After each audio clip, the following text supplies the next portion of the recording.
Good day, everyone. I'm Benjamin Quixote, and today I will be your presenter as I'm going to present with you the connotative versus the connotative, linguistic versus extralingual context, expressiveness versus emotiveness, expressive means, stylistic device, and functional means. So first, let's have the denotative. The denotative meaning of a word is the explicit, literal meaning that is stated in a dictionary and which is accepted at a given time by all the people who use the word. So denotative, however, is not always that straightforward. So the more denotations a word has, the greater the possibility for confusions when the word is used. So most dictionaries, for example, provide more than one meaning for the same word. So for example, strike, for instance, has at least three denotative meaning. Workers go on strike to negotiate better working conditions, but we also strike a match or strike up the band. Just truth is you will find varied meanings for the word strike in a dictionary.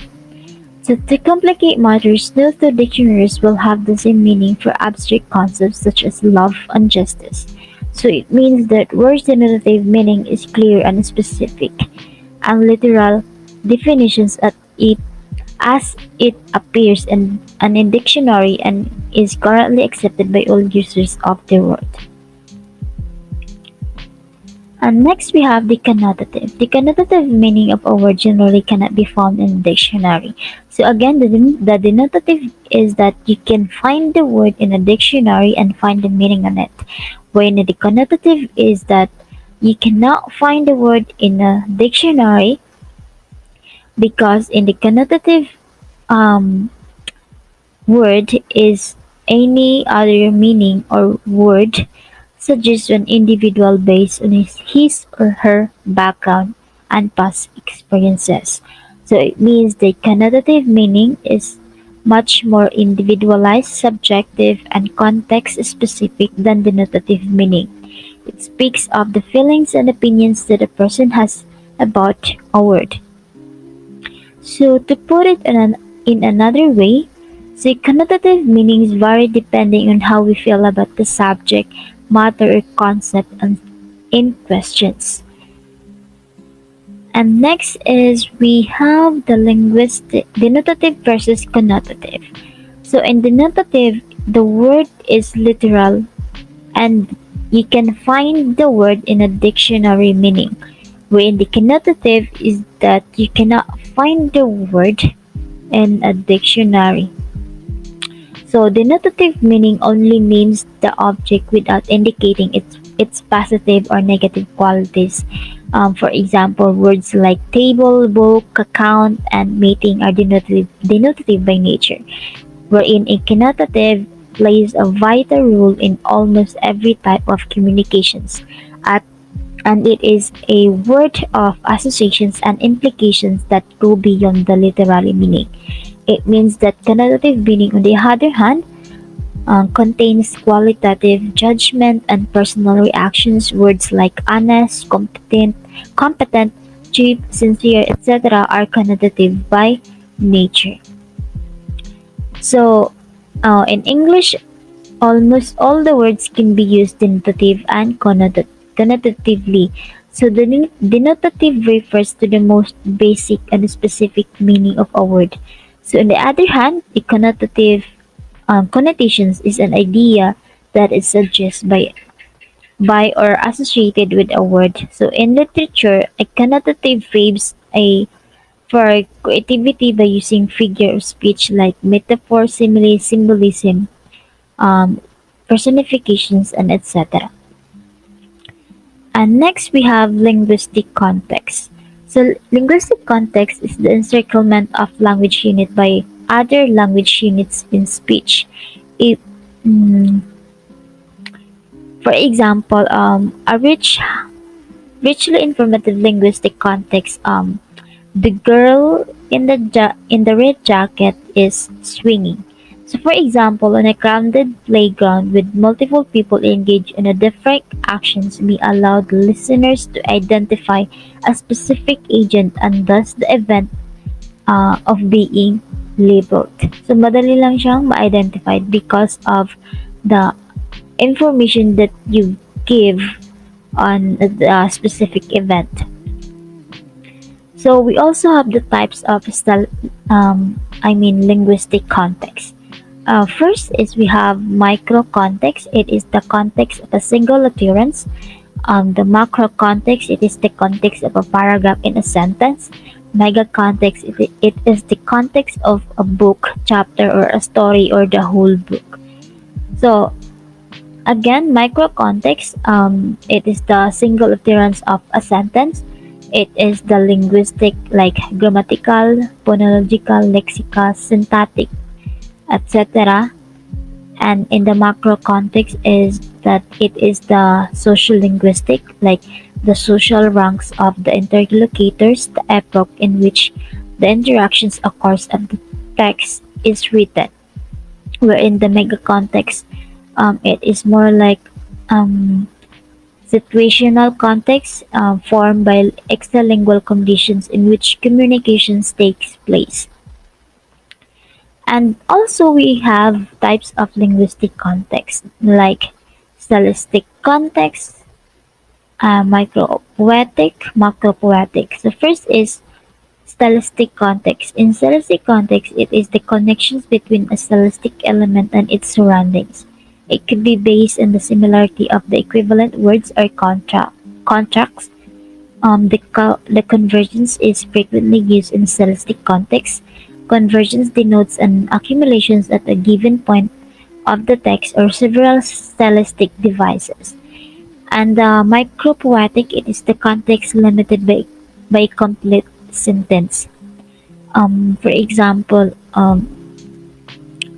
Twitter CAPTCHA poetry, which is distinguished by text-generated CAPTCHA, like anti-spam software. That is one of the example of micropoetic. And then in the macropoetic, it is the context of paragraph or the whole text.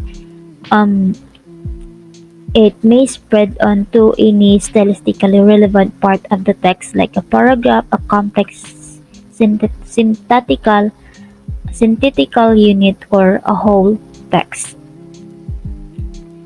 And also we have the extralingual context. So the extralingual context can be physical or abstract and can significantly affect the communication. The conditions of communications that are extralingual in nature create an extralingual context. It means that linguistic communications is the use of a symbol system to communicate, whereas extralinguistic communications is the use of sets of symbols to communicate. Um, the distinct turns out to be a result of processing rather than inherent structure. And next we have linguistic versus extralingual context. In linguistic context, it is the communications is the use of symbol system to communicate, while in extralingual context, it means that which begins to interpret both the social conditions under which the text was produced and the conditions under which the text is interpreted. And next we have the expressive means. The expressive means, it is a marked number of stylistic oppositions which has an invariant or unchanged meaning in language. Like, for example, the language paradigmatic relation, denoting the relationship between a set of linguistic items that form mutually exclusive choices in particular syntactic rules. And also, stylistic meaning is not contextually bound or limited. And next we have expressiveness versus emotiveness. So expressiveness is the kind of intensifications of an utterance or a part of it, and it is broader than emotiveness. So emotiveness, it is the emotions of writer or speaker. So an emotiveness occupies a predominant position in expressiveness. It means that, for example of the expressiveness and emotiveness is, like, for example, it feels good to hear someone say, take care. So the word I use in the expressiveness, it is take care. And in the emotiveness, I will use the word I will take care of you. So let's combine the two. It feels good to hear someone say take care, but it also feels so much better to hear someone say I will take care of you. So you could say the difference between the two. The expressiveness, I only use the word take care, and the emotiveness, I use the I will take care of you. And next we have next is the stylistic device. So stylistic device it is an intentional change of fixed distribution of language unit in speech. Syntactic relation, stylistic meaning is contextually bound and limited. So according to the principles of their formation, so stylistic devices are grouped into phonetic, lexosemantic, and syntactic types. So basically, all stylistic result of revelations of neutral words and word combinations and syntactic structures. And of course, we have the types of stylistic device. First is stylistic phonetics.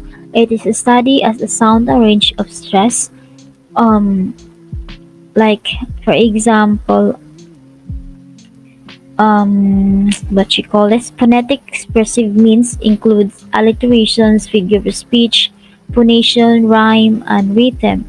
And in a lexico semantic stylistic device is that it is the denotative and connotative meaning of a word. It is also the interactions of direct and transferred meaning, also known as tropes. And next is stylistic device of the English language. It is based on the transpositions of meaning and connections of constituent parts. So it means that to analyze the sentence stylistically on the syntactic level, most common and currently used are two-member sentence containing subject and predicate, and possibly some secondary elements with normal word order and functions. So for a grounding device, it is a stylistic device that employs the principles of formal textual organizations to draw the reader's attention to a specific fragments of messages. So it means that the term foreground in art has the opposite meaning as background.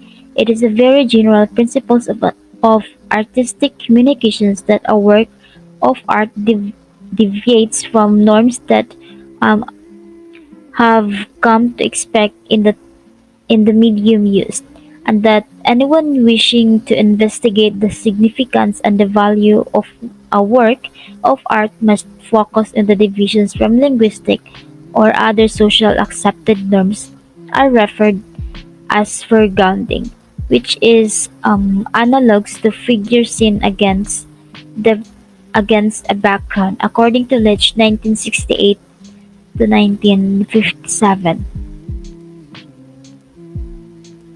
And next we have the two ways of producing foregrounding. Is first we have the parallelism. It is the unpredictability, more of the same. Like for example, nursery rhymes, adverts, and slogans often exhibit parallelism in the forms of repetitions and rhyme, but parallelism can also occur over longer text. And the second one is deviations. It is the unexpected irregularity in syntax deviations could occur. So we also have types of foregrounding. First is the convergence. It is the combination or accumulations of stylistic device promoting the same idea. So the coupling is that it is the appearance of equivalent elements in a semantically relevant context, like equivalent positions. It means that it is based on the affinity of the elements that appear in similar positions throughout the text. And next is the defeated expectancy. Some element of the text is highlighted as a result of an interruptions in the pattern of predictability. Next, we have the functional means. So the functional means, according to Lech 2008, defines functional stylistic as the study of the connections between what is and is not language. So according to Michael Halliday, the founder of systemic functional linguistics, calls these three functions the educational, interpersonal, and textual. So it means that functional stylistic is concerned with the semantic functions of the language system formal properties. That is preposition meaning as defined by Leach. So for functionalists, the context of a language event is just as important as the formal features that comprise it. So what that's what according to Leach, and Halliday proposed that language has three primary roles or functions that is intersect to create the meaning, which is the additional, interpersonal, and textual.